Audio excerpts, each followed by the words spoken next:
Bonjour, c'est Christelle Cronier. Aujourd'hui, on parle crypto-monnaie dans le cercle de confiance avec Owen Simonin, le petit génie plus connu comme le youtubeur Asher, qui est aussi CEO de Just Mining et animateur des pros de la crypto sur BFM Business.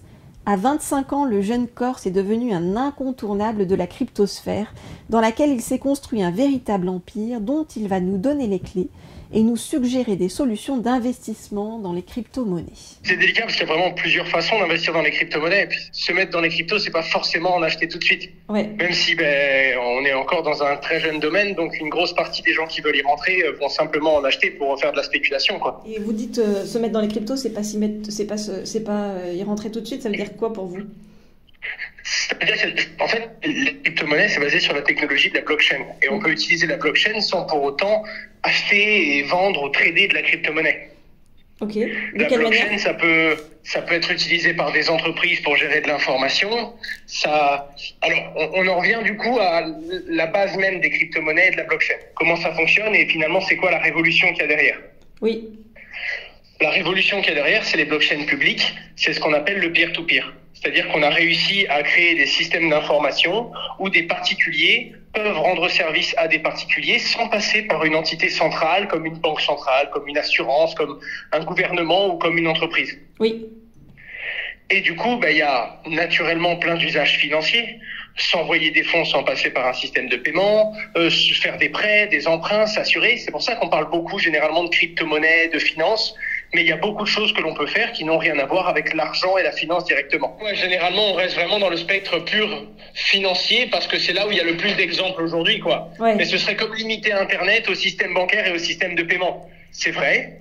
Mais Internet, c'est également Facebook, Twitter, c'est la télé, c'est plein de choses, quoi. Si on se positionne là sur le système financier, juste au départ, vu qu'il y a eu le crack dernièrement, oui. vous, est-ce que vous pensez que c'est le bon moment pour acheter des cryptos en ce moment? Alors, oui, mais avec toute la compréhension de ce que ça veut dire. Ouais. C'est-à-dire que dès qu'il y a des cycles comme ça et que le Bitcoin et les crypto-monnaies prennent beaucoup de valeur, il y a naturellement un cycle de correction qui va venir corriger cette hausse fulgurante. Donc, on a eu une hausse virulente, on s'attendait à une baisse virulente. Ça, c'est aussi simple que ça. Par contre, ça peut toujours descendre plus bas. Donc, quoi qu'il arrive, oui, c'est un bon point d'entrée parce que 90% des gens qui sont arrivés pendant cette nouvelle vague où on surmédiatisait les crypto-monnaies et où on en parlait énormément sont des personnes qui découvrent le Bitcoin depuis moins d'un an. Oui. Et donc, la plupart des gens l'ont acheté entre 30, 40, 50, 60, 70 000 $ presque. Donc, naturellement, aujourd'hui, à 19 000 $, c'est un très bon point d'entrée. Par contre, il y a deux choses à avoir en tête. La première chose, c'est qu'il faut pas mettre son argent en intégralité. Je parle de la somme qu'on veut investir. Quoi qu'il arrive, on n'investit que ce qu'on est prêt à perdre. Mais ce montant-là, il faut pas le mettre totalement. Même si on achète aujourd'hui, même si c'est un bon point d'entrée, le Bitcoin pourrait descendre à 15 000 ou pourquoi pas à 10 000 $. Et à ce moment-là, il faudrait garder un peu de liquidité pour pouvoir en racheter plus bas, pour augmenter la quantité, c'est ce qu'on appelle de l'accumulation quantitative, augmenter la quantité de Bitcoin qu'on a. En gros, si on en achète aujourd'hui à 20 000 et qu'on garde la moitié de la somme, si on en rachète à 10 000, eh bien, on fait baisser le prix moyen d'acquisition à 15 000 $ par Bitcoin. Et c'est ce qu'il faut faire. On rentre jamais tout. En fait, on rentre par tranche. Ça, c'est la première chose. Et la deuxième, c'est que, quoi qu'il arrive, il faut jamais rentrer sur du court terme. Parce que Bitcoin, sur 2 ou 3 semaines, on s'éloigne de l'investissement, on se rapproche du pari. Alors que Bitcoin, c'est des fondamentaux, c'est une technologie qui va prendre du temps à se développer, comme Internet. Donc, c'est des paris qu'il faut faire sur 4, 8, 12 ans et des paris qu'il faut faire sur 2 ou 3 semaines. Sauf si on veut pas justement faire des investissements, mais bel et bien des paris. Est-ce que vous avez investi? J'imagine que oui. Et si oui, depuis combien de temps? Et est-ce que ça vous a vraiment rapporté? J'ai investi depuis 2015. Ça m'a rapporté énormément et on a monté différentes entreprises dans cet écosystème-là. On a un peu plus d'une centaine de personnes en full-time aujourd'hui. Qu'est-ce que vous avez monté comme type d'entreprise dans ce domaine-là? Alors avec mon frangin, on a une dizaine de boîtes. On est dans différents domaines, de la reconnaissance vocale à l'agroalimentaire, en passant par plein de domaines technologiques. Mais moi, je m'occupe principalement des sociétés dans la blockchain et dans les crypto-monnaies. La principale s'appelle Just Mining, c'est une société d'investissement. Les gens viennent acheter de la crypto-monnaie ou déposer leur crypto-monnaie et on les travaille en générant des intérêts. Un peu comme une épargne, mais c'est différent légalement, vous vous doutez bien. Oui. C'est notre plus grosse société, on est une quarantaine en full-time dedans et elle a été régulée par l'autorité des marchés financiers puisqu'on a été enregistré en tant que PSAN, prestataire de services et d'actifs numériques. Oui. Et on a d'autres sociétés comme Descoin, qui est un broker qui échange de la crypto en euros et des euros en crypto. Une société comme Waltio, qui aide les particuliers à déclarer leurs impôts au fisc français quand ils ont fait des plus-values dans la crypto-monnaie. Ouais. Une société comme la H Consulting, qui fait du marketing et qui va s'occuper des campagnes des clients.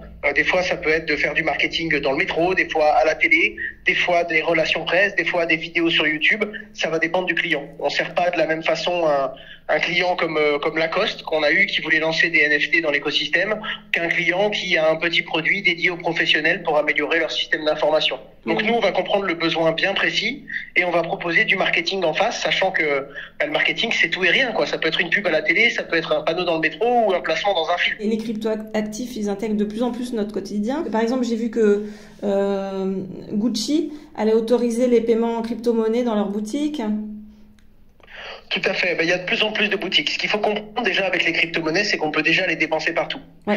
Quand on voit Gucci va accepter les crypto-monnaies, il les acceptait déjà hier sans le savoir. Mais aujourd'hui, c'est eux qui vont directement proposer un système de paiement qui accepte les crypto-monnaies. Oui. La réalité, c'est qu'il existe plein de comptes en banque, je pourrais en citer 5 ou 6, rien qu'en France, où on peut déposer de la crypto-monnaie et avoir une carte Mastercard ou Visa. Donc le commerçant, lui, est payé en euros, mais l'utilisateur va dépenser sa crypto-monnaie. C'est juste que Visa, à la dernière minute, va prélever des bitcoins et changer les bitcoins contre des euros pour compenser le commerçant. Mais on pouvait déjà payer en crypto-monnaie partout. Ça va faire plus de 4 ans que je ne paye qu'en crypto-monnaie, que ce soit à la boulangerie du coin ou à l'autre bout de la planète quand je suis en déplacement. Ah oui, c'est dingue parce que, oui, en fait, c'est en passant par Mastercard que ça devient légal, c'est ça? En fait, c'est même pas que ça devient légal, ça l'a toujours été. Les crypto-monnaies, c'est totalement légal. C'est depuis la loi Pacte où ça a été encadré en 2017, c'est totalement légal, c'est cadré, tout le monde a le droit d'en avoir. La différence, c'est que on a le droit d'avoir des pierres précieuses chez soi. Je suis pas sûr qu'on puisse payer son pain avec. C'est une question de portabilité et d'acceptation. Ouais. Si le commerçant vous dit je suis désolé, je sais que l'or a de la valeur, mais j'accepte pas les pépites contre les croissants. C'est normal. C'est une question de comptabilité, une question de gestion, une question de praticité en fait. Oui. Et là, ce qui se passe, c'est que la crypto-monnaie, maintenant, il y a de plus en plus de gens qui l'acceptent nativement. Il y a même des pays qui en ont fait leur devise légale. C'est le cas du Salvador. Oui, j'ai vu ça. Aucun commerçant ne peut refuser le bitcoin. Par contre, il y a plein de sociétés qui... Pardon ? La Centrafrique aussi. La Centrafrique aussi. Et il y a de plus en plus d'endroits où ils réfléchissent à l'implémenter. Mais c'est plus des endroits qui en ont besoin, comme des pays où, globalement, l'indexion à la monnaie est complexe et l'inflation peut être forte. Ou alors les taxes. Par exemple, quand on regarde le Salvador, 40% du PIB, c'est l'argent des expatriés. Et il y a entre 25 à 50% de commissions quand on envoie de l'argent par Western Union. Ouais. Donc ça appauvrit terriblement en fait le pays. Alors qu'en passant par Bitcoin, c'est un réseau indépendant de particuliers pour des particuliers, géré par des particuliers, il n'y a pas de commission. Enfin, il y a des frais de transaction, mais pas de commission de change, ou de frais. Ouais. Et donc naturellement, on rentre dans un cadre où certains l'utilisent pour améliorer ce qui existe autour d'eux. C'est le cas dans les pays développés, mais beaucoup utilisent la blockchain parce que pour eux, c'est une vraie révolution. On est en plein milieu de l'Afrique, on a un téléphone portable, on est connecté à Internet, on peut s'assurer, on peut avoir un compte en banque, on peut envoyer de l'argent partout dans le monde sans frais supplémentaires. C'est une inclusion financière qui n'existait pas hier, en fait. Bah oui, en effet, voilà. Mais en attendant, dans les pays développés, aujourd'hui, comme c'est totalement régulé, Visa propose des services crypto, Mastercard aussi, les banques commencent à avoir des agréments vers les crypto-monnaies, et donc maintenant, il y a carrément des réseaux de paiement, comme Visa et Mastercard, qui couvrent 80% du globe, qui, eux, proposent le change. Donc si on a un compte avec des crypto-monnaies dessus qui est compatible, Visa peut compenser un commerçant en dollars ou en euros, alors qu'à l'origine, l'argent prélevé sur le compte de l'utilisateur, c'est du Bitcoin. J'ai vu que pour les NFT, par exemple, il y avait Cristiano Ronaldo, mais aussi Kylian Mbappé, par exemple, qui sont mis aux crypto-monnaies. Cristiano Ronaldo et Mbappé viennent vraiment sur les NFT. Les NFT, c'est tout ce qui va être quelque chose de numérique, mais d'unique. Oui. C'est en rapport avec la blockchain, parce que c'est la blockchain qui permet ça, mais il y a une différence entre Bitcoin et les NFT. Donc, on peut pas comparer ça exactement de la même façon. Mais c'est vrai que il y a 3 choses. La première chose, c'est que c'est une révolution numérique et qu'il y a de plus en plus d'utilisateurs. On sait que ça va faire partie de l'avenir et qu'il y aura de plus en plus d'usages. Donc, naturellement, les gens se tournent vers ça parce que c'est des tendances de demain. La deuxième chose, c'est qu'en plus, ça s'est énormément apprécié. Donc, il y a énormément de plateformes qui ont gagné beaucoup d'argent grâce à ça et qui ont naturellement les budgets. Encore une fois, on reprend l'exemple de notre petite boulangerie. Si elle veut Mbappé en effigie, ça va être compliqué. Financièrement, je pense qu'il risque d'y avoir un problème. Et donc, naturellement, on est dans un monde où les sociétés crypto ont énormément de moyens. C'est ce qui fait qu'on a eu FTX, Coinbase et d'autres grosses structures qui ont payé des fortunes pour quelques secondes de publicité pendant le Super Bowl. Cette année, il y avait eu une hausse des crypto-monnaies. Beaucoup de sociétés qui ont parié sur cet écosystème depuis plus de 7 ans, elles sont des sociétés qui aujourd'hui avaient beaucoup de liquidités et c'était le moment enfin, ça devenait légal. Donc il y avait plus de barrières qui interdisaient les sociétés crypto de faire de la pub. On avait une compliance, donc maintenant, tout comme tout service financier, c'est réglementé et on se doit de tenir certaines obligations. Et pour finir, on a les moyens, donc on peut enfin payer les grandes régies publicitaires, les grands stars et artistes de ce monde. Surtout qu'avant, la crypto-monnaie et la blockchain, c'était vraiment pour les tech savvy. C'était très complexe, en fait. C'était vraiment pour les gens qui étaient, on va dire, profondément dans les réseaux, dans la technologie, sur Internet, dans la finance. Cette année, avec les NFT, tout est devenu plus simple. C'est-à-dire que d'un point de vue de la blockchain, comme c'est un monde de particuliers pour des particuliers, ça doit être simple. C'est comme Uber. Imaginez Uber s'il y a 2 conducteurs et 3 personnes qui veulent bouger. Ouais. Ça risque d'être complexe et ça démarrera jamais. Donc il y a une masse critique à atteindre. Il faut qu'il y ait beaucoup de gens d'un coup. Et le seul moyen qu'il y ait beaucoup de gens d'un coup dans des systèmes de blockchain financiers, c'est que ça devienne abordable, c'est que ça devienne facile. Internet, il a commencé à avoir beaucoup de monde quand tout le monde pouvait créer son compte Facebook. Au tout début, quand c'était des 0 et des 1, il n'y avait pas grand monde finalement. Et donc c'est ça. D'un coup, la blockchain a commencé à devenir vraiment mainstream et donc tout a été simplifié. On dit que ça a été gamifié. Ouais. Le fait que ça se soit simplifié, il y a beaucoup plus de particuliers, donc les systèmes blockchain commencent à fonctionner. Comme c'est entretenu par des particuliers pour des particuliers, le fait qu'il y en ait plus, les systèmes fonctionnent beaucoup mieux. Et sont beaucoup mieux compris, il y a beaucoup plus d'intérêt par les médias, donc plus de gens qui commencent à expliquer les complexités de ce monde sur la crypto-monnaie, et donc de fil en aiguille, ça devient plus abordable. Et pour finir, il n'y a pas que le côté technologique et financier de la blockchain, il y a eu aussi les NFT. Les NFT, c'était beaucoup plus artistique, donc ça commençait à toucher différents pans, que ce soit le sport, que ce soit le monde de la mode, parce que les marques de mode voulaient commencer à faire quelque chose de numérique mais d'unique, sachant qu'avant c'était pas possible, donc les marques de mode évitaient le numérique finalement le plus possible, parce qu'on pouvait on va dire les contrefaçons, c'est déjà un problème dans le monde réel, mais il y a une problématique de copie. C'est très très dur de faire un vrai qualité, alors que dans le monde du numérique, on pouvait copier-coller n'importe quoi et en faire un identique. Donc les marques de luxe essayer de fuir ce monde. C'est plus le cas aujourd'hui grâce aux NFT. Et donc on a commencé à toucher plein de gens, et il y a des gens qui avaient rien à voir avec la technologie, rien à voir avec la finance, mais qui se sont intéressés énormément à la blockchain et aux crypto-monnaies parce que leur star préféré ou leur musicien préféré s'y sont mis. Et donc ça a commencé à toucher beaucoup plus de monde d'un coup, au-delà de la finance et de la technologie uniquement. Oui, il y a eu aussi le cinéma. J'avais vu avec Martin Scorsese, qui a été le premier réalisateur à réaliser un film financé en NFT. Tout à fait, mais il y a eu ça pour les levées de fonds des entreprises, le financement au cinéma, le monde du sport, le monde de la communication, le monde de l'audiovisuel, le monde de la musique. Il y a des artistes qui ne passent plus par des studios et qui se financent eux-mêmes en vendant leurs NFT, comme par exemple Tyga, qui a fait ça, ou Lil Pump aux États-Unis, qui se sont financés grâce à des crypto-monnaies, enfin des NFT qui ont été émis et qui ont été proposés aux fans en échange du budget pour financer le titre. Donc ça a vraiment touché différents domaines d'un point de vue financier ou non, technologique ou non. Même j'ai vu dans l'immobilier aussi, Versity par exemple. Tout à fait. Il y a de plus en plus de sociétés qui font du financement comme ça. C'est un peu comme une SS2I, une SCPI, pardon, je dis n'importe quoi. Un peu comme une SCPI qui va prendre un bien, qui va en faire 5000 crypto-monnaies. Chaque crypto-monnaie représente un 5/1000e du bien. Ouais. Et ça permet à tout le monde d'en acheter, d'avoir les rendements des loyers et de rééchanger, parce que sans passer devant un notaire, sans prendre des semaines, des mois et d'avoir un gros volume financier, on peut rééchanger sa crypto-monnaie et céder son droit à quelqu'un d'autre. Ouais. Donc c'est beaucoup plus rapide et pratique, quoi. Ouais, c'est drôle. Et même des sociétés comme, vraiment en effet grand public, quoi. Hein, comme j'ai vu, il y avait La Poste qui a fait des. Avec les timbres, tout à fait. Ça. Ouais. C'est ça. En fait, ça va vraiment dans tous les domaines. Alors, plus ou moins utile, plus ou moins pour surfer sur une vague que pour répondre parfois à un problème. Mais c'est normal. C'est comme Internet au début, quoi. Hein. 99% des sites Internet, c'était juste des gens qui mettaient 3 images pour dire regardez mes images, on peut les voir de partout dans le monde. Ouais. Ça avait pas vraiment de valeur. Mais c'est par ça qu'on passe pour essayer des choses. Quand les crypto-monnaies baissent, les projets les moins bien tenus et les moins sérieux disparaissent par faute de financement. Et c'est les projets les plus sérieux qui vont par incrémentation empirique, on essaye, on apprend, on améliore et on finit par avoir des solutions utiles. Si vous aviez 5 conseils pour aborder tout ça, ce seraient lesquels?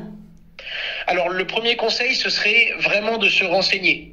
C'est vraiment le premier conseil qu'on peut donner, parce que se renseigner, aujourd'hui c'est possible, c'est beaucoup moins compliqué qu'avant, et surtout ça permet de comprendre dans quoi on met les pieds. On est quand même dans un monde où on veut que chacun puisse redevenir sa propre banque finalement, puisse détenir ses propres comptes, sauf que ça veut dire récupérer sa responsabilité financière. Il y a des gens qui ne le sont pas. Il y a des gens qui ont toujours été conseillés, qui ont toujours été accompagnés, qui ont toujours eu des gens qui répondaient à leurs questions. La blockchain, c'est un algorithme. Il nous donne un mot de passe pour accéder à nos fonds. Si le mot de passe, on le sauvegarde pas bien et qu'on le perd, il n'y a pas de service après-vente. Donc il faut comprendre que aller dans la blockchain, c'est obtenir une certaine liberté et inclusion financière. Par contre, ça veut dire une certaine responsabilité. Si demain quelqu'un veut utiliser toute sa fortune pour acheter des pierres à l'autre bout de la planète, personne ne va lui déconseiller de le faire. Avec la blockchain, il pourra. Donc il y a les responsabilités qui vont avec les avantages, mais naturellement, la responsabilité est un inconvénient. Donc se renseigner. La deuxième chose, c'est de se concentrer vers les plus gros projets. Comme je l'ai dit, aujourd'hui, il y a énormément de gens qui viennent juste tester la blockchain et essayer d'utiliser cet outil pour faire un petit truc et profiter de la tendance.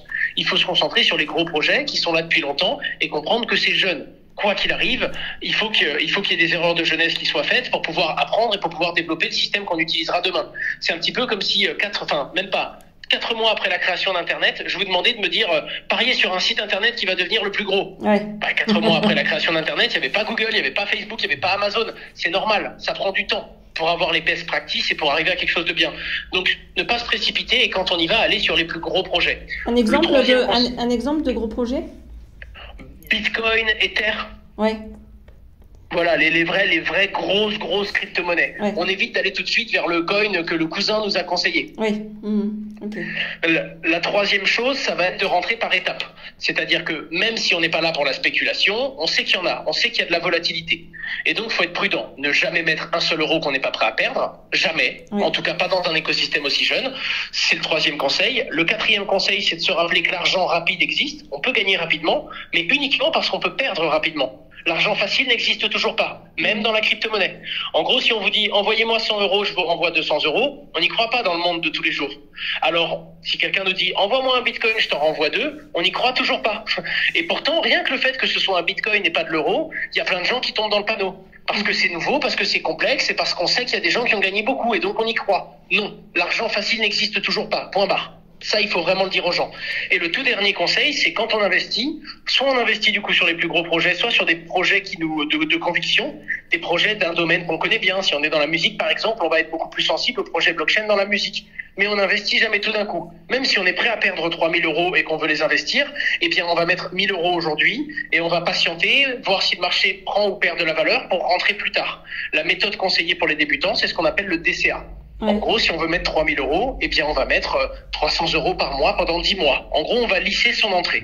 Vous, c'est quoi vos centres d'intérêt sur la blockchain? Alors moi, c'est vraiment l'ensemble. Ce qui m'intéresse, c'est l'écosystème micro et macroéconomique. Comment est-ce qu'il se développe? Comment est-ce qu'il évolue en face des autres marchés financiers? Et globalement, mon métier, c'est de faire des rendements. C'est-à-dire que je regarde même pas est-ce que les prix vont monter ou descendre. Évidemment, je le regarde, mais ça, c'est indépendant de ma volonté. Oui. J'aimerais dire que j'ai assez de moyens pour faire monter ou baisser le Bitcoin, mais j'en ai pas suffisamment. Oui. En attendant, mon job à moi, c'est vraiment de prendre une certaine quantité de crypto-monnaie. Genre, un client me dépose 10 Ethers et je vais essayer de générer 5 à 10% d'intérêt par an pour lui. Pas parce que l'Ether prend ou perd de la valeur, mais parce que au bout d'un an, j'aurai 10,5 Ethers, parce qu'on aura pris des Ethers, on les aura mis dans la blockchain, on aura monté le serveur informatique pour sécuriser les transactions des autres utilisateurs, et en échange, on a des intérêts parce qu'on a travaillé en tant que particulier pour sécuriser le réseau. Vous prenez combien de pourcents d'intérêt, par exemple, sur quelqu'un qui veut investir? Ça va dépendre de plein de choses. Ouais. Ça va dépendre de plein de choses parce que, un client qui vient, qui dépose 20 millions d'euros sous mandat, ça n'a rien à voir avec un client qui se connecte, qui utilise notre plateforme pour mettre 250 euros, naturellement. Ouais. Ça va dépendre aussi de la crypto-monnaie. Quelqu'un qui achète du Bitcoin chez nous, il va pas payer la même chose s'il passe par virement. Par virement, il va avoir peut-être 0,3, 0,4% de commission. S'il passe par carte bleue, il va payer 2% de commission parce qu'on a les frais du réseau carte bleue. Donc, généralement, ça va plus dépendre de la méthode qu'utilise le client que de ce qu'il vient faire. Un particulier qui vient, qui a besoin d'être conseillé, qui a des euros, qui ne sait pas du tout ce que c'est la crypto-monnaie, il lui faut 4 rendez-vous. On va pas le charger pareil que quelqu'un qui arrive en disant voilà, moi j'ai déjà ma crypto-monnaie, je veux juste la déposer pour la faire travailler chez vous. Ouais. C'est pas le même métier parce que il y en a un, il y aura du conseil, il y en a un autre, il n'y en aura pas. Mais généralement, ce sont des frais qui se comptent la plupart du temps de l'ordre de 10 à 15% de ce que l'on va extraire. Je parle pas de frais d'entrée, ça dépend de comment est-ce qu'on achète, mais ça va plus être, voilà, si on vous génère 15% d'intérêt par an, nous on va garder 15% de vos 15%, donc on prendra 3 en commission. Et ce sera donc proportionnel à la performance et aux intérêts qu'on va obtenir pour vous. Et il y a une conférence anti-crypto? C'est la toute première, j'avais jamais entendu ça. J'ai vu ça m'a surpris. J'en pense que si le débat est constructif, c'est sain. Ouais.